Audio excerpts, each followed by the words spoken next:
Fala, velhinhas! Nesse vídeo aqui a gente vai falar sobre o coronavírus e o impacto que ele vai ter e já está tendo nos seus estudos e como que a gente faz para lidar com isso. A gente vai começar a discutir um pouco e refletir sobre esse assunto e as mudanças que ele vai trazer no nosso cotidiano, principalmente sobre será que vai ter vestibular no final do ano e como que você faz para estudar num cotidiano totalmente diferente, onde todo mundo vai ficar de quarentena, em casa, já estão cancelando as aulas nas escolas e nos cursinhos. Como que você faz para lidar com isso daqui, para que você não perca o ano inteiro, né? Caso tenha vestibular, por exemplo, lá no final do ano, para que você não fique sem estudar e acabe não conseguindo prestar o vestibular direito, não tirar uma boa nota simplesmente porque você não se preparou. Então, tudo isso a gente vai discutir nesse vídeo, vai ser um vídeo especial coronavírus, e se você tem interesse, se você quer se informar melhor, então acompanhe esse vídeo até o final, deixa seu like para dar uma colaboração na divulgação dele, um comentário se for possível e, claro, se inscreve e ativa o sininho aqui, beleza? Bom, primeira coisa que a gente tem que entender é o seguinte, eu quero desmistificar um negócio que eu vejo acontecendo muito aqui no Brasil, e no mundo inteiro, né? O pessoal gosta de falar abobrinha por falta de informação. Quando você é uma pessoa ignorante, é muito fácil de você não conseguir entender situações complicadas. Acontece direito nas eleições, na política, e agora aqui a gente vê no caso do corongão, né? E qual que é o problema? As pessoas acham que o coronavírus não é nada demais, que é só uma coisa da mídia, que eles têm falado exagerado nas proporções, que todo mundo tem exagerado, que é só uma gripe e tudo mais, mas não é bem assim. E eu vou te falar que não é bem assim, não é só porque a mortalidade é alta para os idosos, não, eu vou te explicar tudo aqui. Primeira coisa que a gente tem que entender é o seguinte, a taxa de propagação do coronavírus é uma taxa relativamente alta, porque é uma taxa exponencial, ou seja, uma pessoa, digamos assim, consegue afetar, consegue infectar 2 pessoas ou 3 em média. Isso faz com que o número de pessoas infectadas dobre a cada dia. Então, para a pessoa que é meio burrinha, o que ela vai ver? Ela vai ver no noticiário, pô, só tem um caso, só tem 2 casos, 4, 8 casos, e ela acha que está tudo bem, porque no Brasil tem 200 milhões de pessoas, sei lá, e ela vê esse número, compara e fala, não, tá safe, não vai ter problema.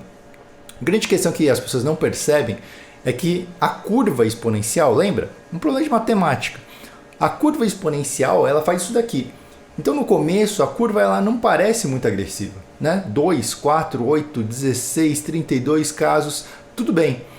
E aí, do nada, quando você percebe, você pisca, passaram 5, 10 dias, você já está nos 20 mil casos. Para você ter uma ideia, se a gente dobrasse o número de casos exatamente todos os dias, em 33, 34 dias a gente ia ter 8 bilhões de infectados, que é exatamente a população da Terra. Então é um negócio muito bizarro, cara. Essa taxa de alastramento é muito bizarra. E é claro que ele não vai aumentar desse jeito, não é que em 33 dias o mundo vai acabar, não é isso que está acontecendo. O que acontece é que tem várias coisas que vão barrar isso daí, as quarentenas, a disposição geográfica, né? Não tem como uma pessoa se espalhar, o vírus se espalhar para todo canto assim tão facilmente, enfim. Algo precisa ser feito, senão essa taxa ela pode se tornar real. Não em 33 dias, mas pode ser 60, pode ser 90, pode ser um ano e pode acontecer aí um grande verdadeiro apocalipse. Porque se você for pensar, mesmo que 1% das pessoas morram, né, da doença, quando você pega a população inteira da Terra, esse 1% vai virar 100 milhões, por exemplo. E é uma coisa que, cara, é bizarro se você for pensar que 100 milhões de pessoas vão morrer esse ano por causa do coronavírus. Então, é uma coisa que a gente não pode criar pânico, né? Um aviso, né? Não entre em pânico. E esse aviso ele já gera um certo pânico. Mas a grande questão é que, realmente, é muito improvável que você vá morrer da doença. Mas você não pode agir sem cautela em cima disso e ignorando as medidas, ignorando a importância que esse vírus tem. Não só para a saúde dos outros, mas os impactos que o vírus está trazendo. Por exemplo, você ficar um mês em casa, você fechar as fronteiras, você diminuir o número de pessoas viajando, as questões, tudo vai ser modificado por causa desse vírus. E isso está começando agora. Então a gente vai ter um maior número de entregas, a gente vai ver menos utilização de transporte público, a gente vai ver mais utilização de coisas online, tipo cursos online, trabalho de casa, né, home office. Então a gente vai ver uma grande mudança de paradigma por causa do coronavírus. E é importante você ficar ligado nisso, refletir sobre isso, porque esse tema também pode cair no vestibular. pode cair como redação e também pode afetar a sua vida. Quanto mais cedo você pensar sobre isso, refletir e se adaptar, menor e menos doloroso vão ser as mudanças daqui para frente, né? Então, trazendo para os estudos, o que a gente pode utilizar isso daqui? Primeira reflexão que a gente já tem feito agora, você entendeu um caso exponencial que possivelmente vai cair no vestibular, questões com problemas exponenciais, se baseando agora no caso do coronavírus. O que mais que a gente vai ter que entender? Se vai ter vestibular ou não? Essa é uma dúvida que todo mundo deve estar tendo e de verdade ninguém tem como responder. A gente está vendo grandes eventos sendo cancelados, né, jogos, shows e tudo mais, e o vestibular não passa de uma grande aglomeração de pessoas. Você vai colocar 30, 50, 60 pessoas numa sala fechada e corre um grande risco de acontecer um alastramento da doença, né? É muito perigoso. Então, caso a doença ainda esteja acontecendo até o final do ano, é muito provável que ele vai ser cancelado ou que ele vai ser adiado. Na verdade, assim, eu acho muito improvável que a doença consiga se manter até o final. A tendência, né, dessas doenças é que ela suba, encontre um pico e aí ela desça. Com a quarentena ela vai subir um pouco, ela vai encontrar um pico mais baixo e aí com o tempo ela vai descendo. Mas ela vai cair. Alguma hora ela vai cair, ela vai sumir, assim como aconteceu com a H1N1, que eu acho que muita gente já nem lembra, eu mesmo não lembro, que foi em 2009 mais ou menos. Na época foi um caos total também, não foi que nem o que a gente está tendo hoje, pelo que eu lembre, mas foi um certo caos. E hoje em dia, cara, eu nem lembro dessa doença, a gente só simplesmente pensa, não foi nada. Justamente porque tomaram medidas, né, antecipadamente e contiveram a doença. O coronavírus não, ele já está um pouquinho mais fora de controle. Enfim, voltando para a questão do vestibular. Então não tem como a gente saber. Eu acho muito improvável que cancelem o vestibular, porque ele está muito no final do ano. Faltam muitos meses até lá, e até lá eu acredito que a doença já vai ter, né, diminuído o seu impacto. Então, na pior das hipóteses, podem adiar o vestibular. E aí entra a questão também do Enem, que parece que vinha previndo isso tudo.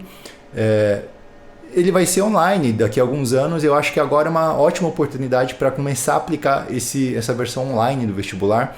Então, a gente tem que estar, de certa forma, parados para essa situação. Mas antes de falar do vestibular, antes de falar da prova que está lá no final do ano, eu acho que é mais interessante a gente parar e pensar sobre o agora. Porque agora você tem que fazer, querendo ou não, estudar. Se você ficar em quarentena, se você não puder ir para o cursinho, não sei, cara, você vai ter que estudar de casa, você vai ter que estudar sozinho. E isso é uma coisa que eu tenho falado para vocês desde o começo desse canal. Eu tenho falado e poucas pessoas ouvem da importância de você aprender sozinho, de você se tornar um autodidata e principalmente de você tomar a vergonha na cara. Tem sido uma palavra que tenho usado bastante aqui. Tomar vergonha na cara e ir atrás das coisas. Não ficar dependendo. Eu vejo muita gente que fala assim, eu preciso de um professor para me explicar, senão eu não entendo.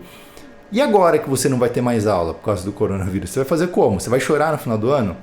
Então os momentos de crise são os momentos que vão acabar separando e selecionando quem estiver preparado, quem for mais forte, digamos assim, né? É a lei da natureza, a doença é a lei da natureza. Então essa é uma coisa que está acontecendo no momento de crise, que vai separar as pessoas que conseguem fazer as coisas sozinhas ou não. Pessoas que conseguem trabalhar de casa, se organizar, ser disciplinadas, pessoas que sabem aprender, né? Então tudo isso vai ser um grande diferencial daqui para frente. Eu enxergo isso. E não é porque eu estou querendo vender o meu curso, é porque é a minha visão de vida. Eu acredito que isso daqui é uma tendência para o futuro. É isso daqui é o que vai acontecer e a gente pode esperar mais epidemias daqui para frente, cada vez mais constante por causa da situação. Caso nada seja feito, caso a gente não quebre essa grande globalização que a gente criou no mundo, onde o vírus pode se espalhar facilmente desse jeito que tem se espalhado, vai ser complicado, né? Nos próximos anos a gente vai ver mais situações de isolamento e eu acho que a gente tem que se preparar realmente para isso, tá bom? Para quem vai estudar sozinho, então, só para finalizar esse vídeo, para quem vai estudar sozinho, porque o cursinho foi cancelado e tudo mais, eu aconselho o meu curso Gabaritei, mas não é só por causa do curso, é justamente porque existe uma diferença na mentalidade da pessoa que estuda sozinha e a pessoa que estuda com as outras pessoas, uma aula e tal. Geralmente a pessoa está esperando que as coisas sejam feitas. E eu gosto muito de passar para os meus alunos para eles irem atrás. A gente estava discutindo esses dias no WhatsApp, né? O pessoal estava falando que até ficava bravo comigo nos vídeos, porque ao invés de eu explicar tudo, ao invés de mastigar as coisas e dar respostas, às vezes no vídeo eu falo assim, olha, você tem que ir atrás e tem que fazer isso, se vira. Teve um comentário esses dias no vídeo que o cara falou, meu, mas você não respondeu nada. Basicamente você falou que eu tenho dificuldade nisso. Não, não é. Eu só simplesmente não mastiguei a resposta para essa pessoa e eu não dei a resposta empacotada para ela. Porque eu acredito que cada aluno tem que correr atrás das próprias respostas, das próprias soluções, do próprio estudo. O que eu posso dar é um direcionamento, eu posso te dar as ferramentas. Mas quem tem que utilizar, quem tem que descobrir as coisas é você. Quem tem que ir atrás das coisas é você. E é isso que tem que ser feito daqui para frente, né? Agora as pessoas estão muito acostumadas a sempre ter alguém para solucionar as coisas para elas. Tem internet, você vai lá, você procura no Google, o Google te responde. Você vai lá no WhatsApp, você pergunta para alguém, você vai no grupo de Facebook, você pergunta para alguém.